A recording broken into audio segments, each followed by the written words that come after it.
Hey, everybody. Welcome to Navel Gazing. My name is Eugene Driscoll of valleyindy.org. Today, my guest is Derby Alderman Rob Hyder, and we're going to be talking about proposed changes to the Derby Charter. Welcome back to the podcast, Alderman Hyder. Thank you, Dan. I appreciate you having me. My pleasure. Election Day is November 3rd, and in addition to the state and federal races, Derby residents are asking to vote yay or nay on 7 charter change questions. And this podcast, Alderman Hyder and I will go over the proposed changes informally. This is not a prepackaged infomercial. Rather, it's just me, some random guy from Derby, asking the chairman of the Charter Revision Commission questions about charter revision. But before we begin, I want to read a message from my sponsor, valleygivesback.org. I think this information is extremely relevant in terms of COVID-19 and the economic impact it's having on the Valley.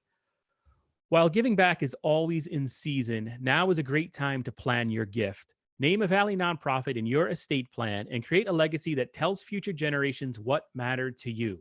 With the planned gift, you have the power to impact the Valley forever without affecting your current lifestyle. Your action will inspire others to make a difference in their own way. Remember the Valley. Ask your accountant, financial planner, or attorney about plan giving options. Plan now, give later, impact tomorrow. Learn more at valleygivesback.org. So thank you, valleygivesback.org for your sponsorship. And all right, the video's still going. I am recording. Everything seems good, Rob. I always get a little nervous. The first question I want to ask, and I don't think I ever asked this before, the way this goes to voters, it's on the ballot. I believe it's on the back of the ballot. Can the questions individually pass? Can you like pass one and then 2 might get rejected, or do they all have to pass, or how's that work? Yeah, absolutely. They're all individual questions. So, we can pass any number of them, and we can pass all of them, or, none of them. So yeah, they're all individual questions. Okay, I realized like just before you came on, I had never asked that before. Yeah. And I guess just in terms of anybody, I mean, we're recording this on Thursday night. The election day is Tuesday. So if you want to read this stuff for yourself and to watch videos and to read the minutes of everything Alderman Hyder and the Charter Revision Commission did in Derby, it's all on the City of Derby website. And I'll share the screen right now, which will probably make this all just be a total disaster. But there's the City Derby website, right? And here's all election information. If you go to, if you click the home page there, you can go to the meetings, and then there's a calendar. And from there, you can look back and get all the charter revision stuff. If you want to spend 9 hours or so watching videos and researching this, it's there. You don't have to believe me. You don't have to believe Rob. You can get the information for yourself. Also, what's great about the website is you can look at the ballots. Like I said, everyone's voting for president and Congress and the state races, but then you can do this, and there's your sample ballot. And you turn over the ballot, and there are the questions right there. And in addition, there's explanatory text that we'll go over right now. I'm just realizing it might be a little hard for me to do that. But I guess, Rob, the first thing I wanted to ask is basically a why question. Like in general, why now? Why do this effort right now to change the charter? What's the overall mission? Before I go any further, I just want to let you know that my internet seems to be a little bit unstable, so it keeps coming in and out. So I may lose you for maybe 10 seconds at a time. So if I go silent, that's why I'll be right back. But okay, gotcha. Okay, so to answer your question, why now? I think that's it's a good time because we are not in the midst of a municipal election. So these charter questions obviously pertain to the city of Derby. So for instance, we are talking about having the voters decide whether to have the elected officials go for 4-year terms. So rather than have them decide 4-year terms or not during a municipal election, we're doing that in an even number year. So next year, when we do have the municipal election, if should the voters choose to go for 4 years, then it would be in place going forward. So not while we're in the midst of a municipal election. So I think it's good timing. I think it's also good timing because it's a presidential election. So we're going to have a substantial turnout in comparison to a normal municipal election or statewide election. Yeah, and hopefully people will know that the charter change questions are on there. I mean, given everything that's happening on a daily basis in the world, it's really tough to get basic information out there. So, all right, so let's take a look at question one. I will attempt to share my screen again. And I mean, this one is a long one. It incorporates several sections of the charter, as you can see there. And basically, this is the one from all the discussions you had on the commission level. You're making you're correcting spelling mistakes, correcting some grammatical mistakes. But there's one in there I wanted to ask you about, and it has to do, it's section 28 under powers and duties of BOAT. The proposed change, quote, changes to whom budget requests are submitted. And right now, I guess it goes from departments to BOAT, and this would change it from department heads to the mayor and BOAT. Is that what it is? And why is that change being suggested? Yeah, and that's actually spelled out more specifically in question number 6. So question number 6 specifies that shall section 28 of the charter be amended to require the mayor to submit an annual budget to the Board of Apportionment and Taxation by March 1st in accordance with the recommendation of the Charter Revision Commission and the Board of Aldermen/Alderwomen.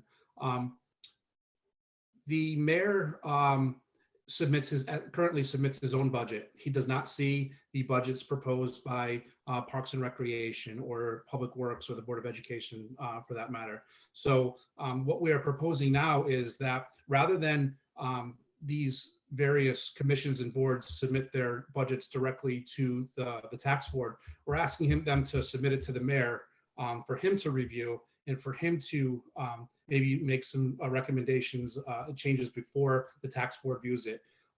After all, regardless of who the mayor is, they whether it be fair or unfair, are taking credit for the mill rate in the city of Derby. So if the mill rate goes up, it's typically falls on the mayor's head, even though he does not see the budget. So this is a way of getting the mayor more in line with what's being presented to the tax board prior to the budgets being officially. So is the goal here accountability? You want the mayor, and I say you, I mean the Charter Revision Commission.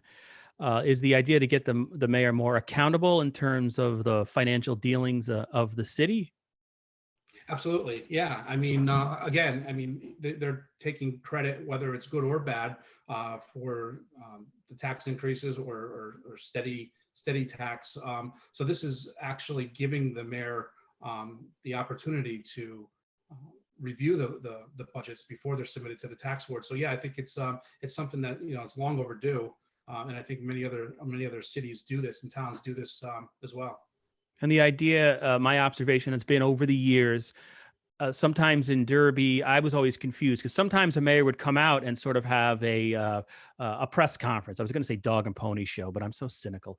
They'll have a press conference saying, "Here's my budget," and then the next year that just doesn't happen. And then sometimes there's is the mayor going to propose a budget or anything like that? And they're really, the way the charter is right now, the mayor doesn't have to get involved in the budget at all if he doesn't want to, or she. Is that right? Yeah, actually, the mayor has his own budget that he submits to the tax board to be. But just for his department, you mean? Right, exactly. Yeah. So just for his department. Right, exactly. Okay. So now we're putting the entire city in his hands. So it's, a $40-60 million operation. So whether he's taking credit, good or bad, I mean, I think it's something that he should have his eyes on, for the first time prior to the tax board. And I know this can be a dry subject for people, and then people might assume it's just it's a political process. But in terms of the Charter Revision Commission, that was a bipartisan board. Who are some of the people and their affiliations on charter revision who all have endorsed what's going to voters? Well, the commission was made up of 10 individuals, 5 unaffiliated, 2 Democrats. I forget the exact makeup, but it was 5 unaffiliated, 3 Democrats, and I think 2 Republicans. So they were chosen by the Democratic Town Committee and the Republican Town Committee. They made recommendations to the Board of Aldermen and Alderwomen, and then they were either approved or not approved. And the Aldermen and Alderwomen actually added two members, one being myself and the other one being Alderwoman Kurtica. And so would you say, I'm sorry, Rob, I interrupted. So I'm just saying that's where the recommendations came from. They came from the various town committees. And then the actual questions that made it to the ballot. I mean, basically, the Charter Revision Commission, that bipartisan panel, they want people to vote yes. Is that accurate to say? And the Board of Aldermen, the fact that they put this out here? Absolutely. And again, it's bipartisan. So we unanimously approved each of the 7 questions to put forth to the Board of Aldermen and Alderwomen for approval. And then once it got to so that's 10 yeses. And then we got to the Board of Aldermen, Alderwomen, we got 9 more yeses. They unanimously approved it. And that's the makeup of the Board of Aldermen is 6 Democrats, 2 Republicans, and 1 unaffiliated. So, and that had bipartisan support. That was unanimous. So between the 2 commissions, there was 19 yes votes. Okay, yeah. So I'm so used to in Derby over the years, it's always sort of infighting within parties or infighting within political or between political parties, but that's not the case here. Yeah. Okay, so let's go. This is one of the more atypical things that the city has ever done as far as charter revision. I mean, these changes that we're suggesting does not benefit one party over the other whatsoever. And here we are moving on to question 2. This is the one that asks, shall Section 4 of the Charter of the City of Derby be amended to change the term of office for all elected officials from 2 years to 4 years in accordance with the recommendation of the Charter Revision Commission and the Board of Aldermen and Alderwomen? So right now, it's 2-year terms in Derby. This would make it 4 years. This is a pretty big change in city government.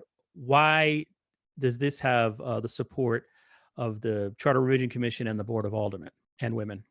Well, this is something when a new administration takes over, they're working under a 2-year term, and it's very difficult to get anything completed in 2 years. And in a recent history, I think there's maybe only been 1 or 2 one-term mayors in maybe the past 20 or 30 years. So typically, once a mayor is elected, they're getting 2 terms. So, and again, working under, for instance, the mayor working under a budget that he takes over under the previous administration for the first 6 months. So, and then a year later, he gets to work, or 6 months later, he proposes his own budget. The city.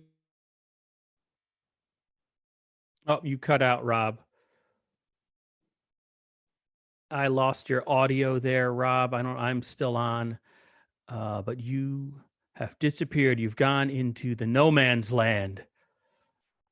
So let's see if we can get Rob back. It's still there's that internet instability that I was talking about. There you go. Okay, you just came back. I mean, if you want, you could switch off your video. We could try it that way as well. I'm not going to have the ability to edit this, unfortunately. I don't have that type of budget. Yeah. But yeah, I'm sorry. You had trailed off there about 15 seconds ago, at least. Okay, I'm not sure where I left off with the recording, but it's difficult to get anything done in 2 years. Once a project is started, it requires more than 2 years to see it through to fruition. And again, if a mayor is working under a budget of a previous administration for the first 6 months, the budget for his administration doesn't take effect until 6 months late into his first term. And then a year after that, he's seeking re-election. So he's theoretically, or all officials are theoretically seeking re-election, working under the budget for 1 year, under the current administration's budget for 1 year. So that's the idea behind moving it to 4 years. And also it's going to save taxpayer money on having the election. It costs a lot of money to host an election. So rather than doing it every 2 years, we can do it every 4. And why was the decision? I mean, I guess one could, in terms of the mayor, I think one could argue that like the downtown redevelopment zone was, you could make an argument that it was stagnant for longer than it had to be, because every 2 years, basically, one candidate for mayor was trying to sabotage the other one. It just every 2 years, people try to unravel whatever plans or talk is happening within that redevelopment zone. Right. So I guess, and from one perspective, what's the definition of insanity? Doing the same thing over and over again and expecting different results. Right. Exactly. So I guess from that perspective, yeah, if you've had it for 2 years, all these years, and it hasn't worked, maybe 4 would. But why everybody else? Why not just the mayor? I was sort of surprised as this went along that it encompasses all Derby officials. Like, why is that? Well, rather than just have one official, we decided, and again, it was unanimous between the two boards, the two commissions, to have all elected officials. That currently we have the only elected official that serves a 4-year term is the town clerk. So we're looking to change that just to make it consistent across the board and have all elected officials they're serving the same term. And the other thing I wanted to point out, if you go to the Derby website, there is also explanatory text up there for these questions as well. So that's very exciting. And I guess we just did question 2, right? So that's that. Here are the questions, and you can get all the different explanations there. And then question 3, I'm good. It has the question as well, so I don't have to switch back and forth. And this is an interesting one. Shall Section 10 of the Charter of the City of Derby be amended to designate the position of mayor as full-time in accordance with the recommendation of the Charter Revision Commission and the aldermen and women? So why a full-time mayor? What's good about that? Well, and how much is it going to cost us, Rob? Yeah, that's the unknown question. I mean, currently the charter does not specify whether the mayor is full-time or part-time. It doesn't specify either way. However, the salary structure for the mayor suggests that it's a part-time job. So I think it's in the $40,000 to $45,000 range per year, and it goes up with the number of years and terms that they serve. However, if a mayor is considered part-time, they're not going to call off their duty after serving maybe 20 or 30 hours. I mean, if there's something that's going on in the city that needs their attention, mayors are always, and have always been, as long as I've been in the city, working full-time as it is, 24/7, they're available to the community. So this is just to essentially end that age-old argument that the city of Derby has a part-time mayor. Okay, and then I've been, at when Archie Moore's was Archie Moore's over the years with various city officials in the city of Derby, sort of talking in general. And one thing that they would say is it's hard to attract viable candidates for mayor or qualified candidates for mayor because the pay and the perception that it is part-time. Do you think, and there's been a lot of talk of this in the Zekin administration, like Alderman Sampson in particular, I think it was Alderman Sampson. I apologize if I'm getting this wrong, but there's this feeling that, well, you get what you pay for. If we sort of do low ball and don't bring in the cream of the crop, or we bring in somebody who goes, he's a good guy, or we know him a little bit, you have these full-time problems and sort of a part-time attitude. Is that, I don't know what my question is. Do you think this will widen the candidate base for mayor as well? And do you think ultimately, is it part of a bigger scheme to professionalize public service in Derby? Yeah, I know what you're saying. And we had this discussion recently pertaining to the building official at the last Board of Aldermen meeting. Yes, to answer your question in short, currently, or in recent past, the mayors have either been self-employed or they have the ability to leave their position, their full-time position, to serve as mayor, or their retired or near retirement age to serve as the mayor. So we're hoping that if we can A, make this 4 years, and B, make it full-time, we're going to be able to attract people that have more opportunity to spend more time and have a better professional background as well. And I know in general, it's hard to get people to run for office nowadays because everyone's working 70 hours a week. And I know sometimes in Derby, you walk into and this might go back to having 4-year terms, I guess, an argument maybe for it. I felt like when I walk into the voting booth in Derby, sometimes I'm all inspired and ready to go. And I walk by all the candidates who are at the Irving School, on the corner there. And basically you open the ballot and everybody on the ballot gets elected because you got 17 seats and you got 17 candidates. So that's an issue as well, I would imagine. Yeah, I mean, I've been on both sides of the ball here. I was on the Democratic Town Committee for a number of years, and then I changed my party affiliation to unaffiliated, and I ran on the Republican ticket. So I've been a part of both. Oh, your mic, we lost your sound there again, Rob. I don't know who your internet service is, but we're going to file a class action lawsuit. Can you hear me? You can still hear me, but I can no longer hear you. But your microphone is still on. All right, I'm sorry, I'm back. There you go. A little internet connectivity. Yeah. So, all right. You know what, though? You were saying it's hard to get. I was taking you off on a tangent anyway. So maybe that's God's way of saying, let's move to another one. Because I have to ask the big question here. If you go to full-time mayor, what's it going to cost? That's not decided at the charter revision level. When would that be decided? If this would cost us more, or the salary, or when's that going to be decided? Well, should this this question pass and the mayor does become full time, it'll go to the Board of Aldermen to review the salary structure. So that'll be certainly done at a later date, and obviously it'll need to be done prior to next year's election. Okay, share the screen right one more time here. Let's see, what do we have next? That was full-time mayor. Question 4. This is an interesting one too.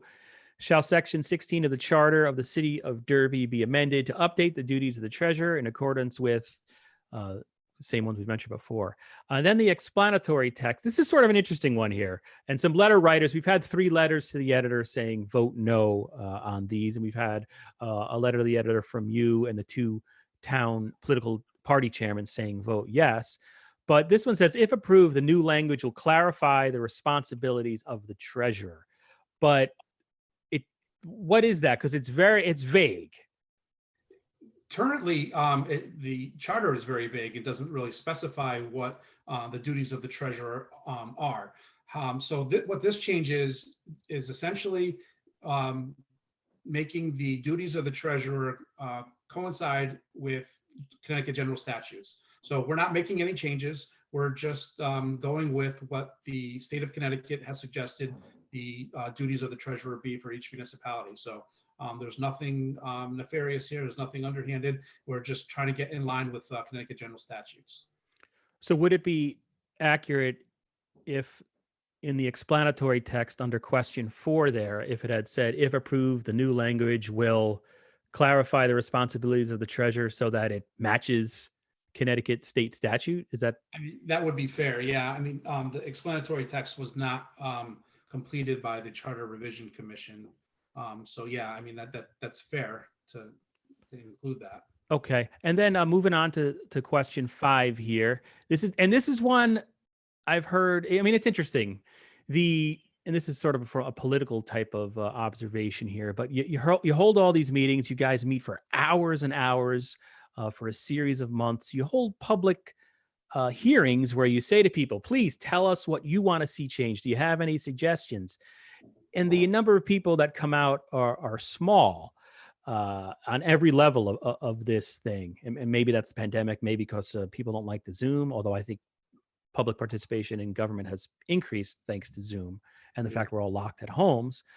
But I have heard, like Judy Shevchik last night was on this podcast, and she threw a little shade at, and she's the chairman of Derby Boat. She threw a little shade at the charter revision questions in general. And my theory is that this is probably a little bit of a hot button question. Okay, question 5. Sorry, yeah. Rob. Go ahead. Keep going. Shall Section 26 to the Charter of the City of Derby be amended to designate the Board of Aldermen/Alderwomen as the superior body in the city, according to all the recommendations? Okay, so what's the motivation behind that? The motivation behind that was to essentially make a determination as to who has the final say in the city of Derby. what body is going to have a final determination on a given subject. So, I understand that this could be a hot button question between the tax board and the Board of Aldermen, but it just makes sense to designate one of them as the superior body to make a final decision should there be a conflict between the two. And just in terms of, I mean, I find this, I know the issue to some extent. I find it very hard to explain to people, to be quite honest with you. It's sort of a chicken and the egg type debate here. But from what I've seen, and I think it just happened recently, where the Board of Aldermen were talking about increasing a line item by a relatively small amount. But the hesitation was on the alderman's part that, well, the boat has the final say because they control the purse strings in the city of Derby. And I guess people that are made nervous by this question, does this take away all power? Does this mean the Board of Aldermen can essentially spend any money they want in the city of Derby? Not necessarily. I mean, we can't spend the money if it's not there. So, I mean, we can make recommendations and make determinations, but if the money's not there, then we're certainly not going to be able to authorize anything. Okay. And then my other screen turned off here. We'll come back to that in a second because I believe it's mentioned again. A boat comes up again. Let's see. So that was okay. And then you talk about, and you sort of hit this one. The mayor gets more involved in the process because it's going to be written in the charter, which is question 6. Shall section 28 of the Charter of Derby be amended to require the mayor to submit an annual budget to the Board of Apportionment and Taxation by March 1st, in accordance with the recommendations. And I guess just in the explanatory text, if approved, this language will modify the annual budget process to include the mayor in the process and require the mayor to submit an annual budget to the Board of Apportionment and Taxation, which body, the boat, shall continue to have the final decision on the approval of the budget. Does that explain? I mean, they have the final decision of the budget, but the aldermen, women are the superior body. That's a little confusing to me. Yeah, well, but the Board of Aldermen wouldn't have any say over the budget. That's going to remain with the tax board. And again, having the mayor's eyes on it prior to the going to the tax board is hopefully going to save some time. So he can make recommendations to Parks and Rec or Public Works and say, all right, I need you to come back with a few cuts before we present this to the tax board. And that would save the tax board from having to have that conversation. But yeah, the tax board is going to make the final decision as far as the budget is concerned. And the Board of Aldermen being the superior body wouldn't override that. Their suggestions would be made to the tax board, knowing that there's money set aside, or at least with the understanding that there's money set aside for a particular item that we would be looking to pass. Okay. And then I should also point out, I mean, one of the members of the Charter Revision Commission is Sam Palastro. He's the head of the Derby Republican Town Committee, or at least last I heard. I believe that's still true. Sometimes they change out. And he's a member of the tax board. He's been on the tax board for like 100 years at this point. And he voted in favor of this question too, right? He had some questions about it. And yeah, correct. I mean, Sam has been on the Charter Revision Commission, and this was, obviously one of the items that we discussed at length, and he was in favor of it.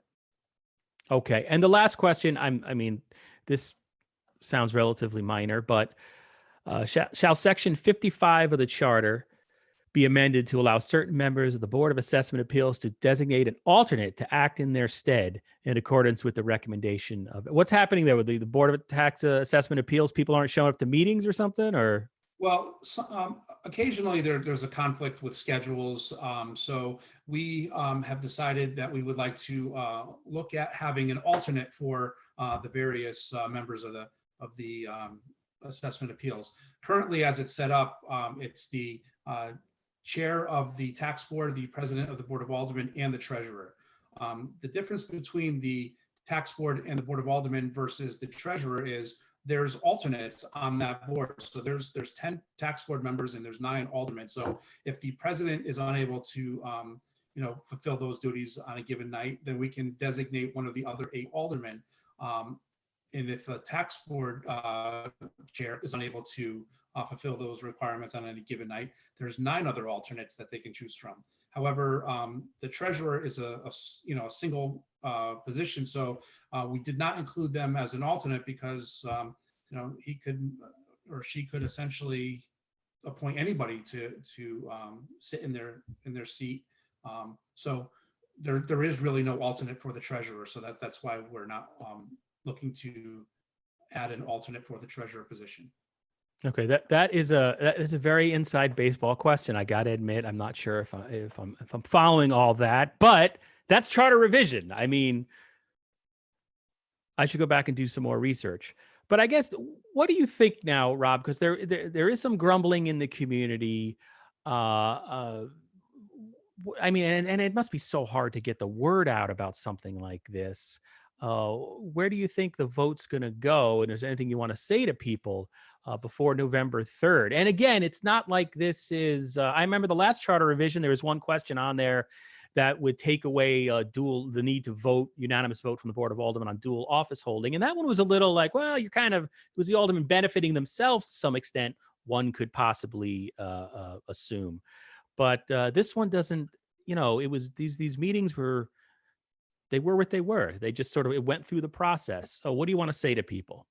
I'd like to let everybody know that, we worked very long hours. We did a lot of research. We discussed, we worked collaboratively. And again, it was a bipartisan effort here. And it was unanimous between 10 commission members and 9 Board of Aldermen members. So it's not something that we're looking to just throw against the wall to see if it sticks. We think that these are good recommendations, and it's understandable that a couple of these questions might be questionable, that may not pass. However, I think the majority of them will, and understanding and being a part of the process on both the commission and the Board of Aldermen, Alderwomen, I was able to see both sides of it. So I'm confident that the majority of these questions are going to pass.